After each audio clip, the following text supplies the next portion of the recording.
Hey guys, we're going to look at dimensional analysis, and that can sound a little bit scary and complicated and confusing, and it can be scary, complicated, and confusing. So we're going to try to make it not so much. So let's jump in.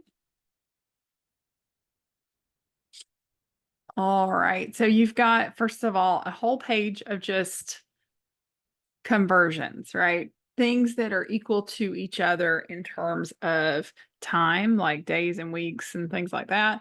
But also like distances.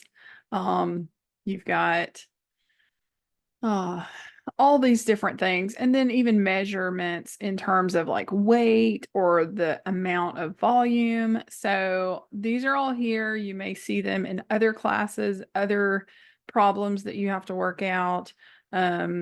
We'll use many of these. We won't necessarily use all of them in the practice here, but I'm going to go through some examples with you. So let's take a look at the first section. Make this a little bigger. Ooh, all right. Plenty big. Okay. Let me grab my tablet and let's get started. Okay. So we're going to convert 8 yards to some number of feet. So you always start where you have a number. So I'm starting with 8 yards. So I'm going to write that down. 8 yards. Okay. Now you're always going to multiply, always, every single time. And you're going to write a fraction, which is not fun to think about fractions, but this is actually the kind of fraction that's not so terrible because you're going to put something in the denominator that can cancel out with what you already have written. So the word I wrote was yards. So I'm going to put yards down here. Now I know that I'm working towards a certain number of feet. Okay, I'm not going to miles, I'm not going to inches, I'm going to feet. So I know that 1 yard is equal to 3 feet. So this is where you would pull that in from the first page or from your brain, from your memory, if you happen to remember that, right?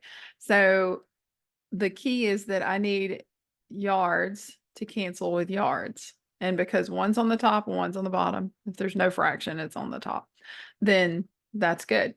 Now I'm converting it to feet, and that's what I have here. So I'm good. I don't have to do anything else as far as making any more conversions. Now I do want to think about something real quick. 8 yards.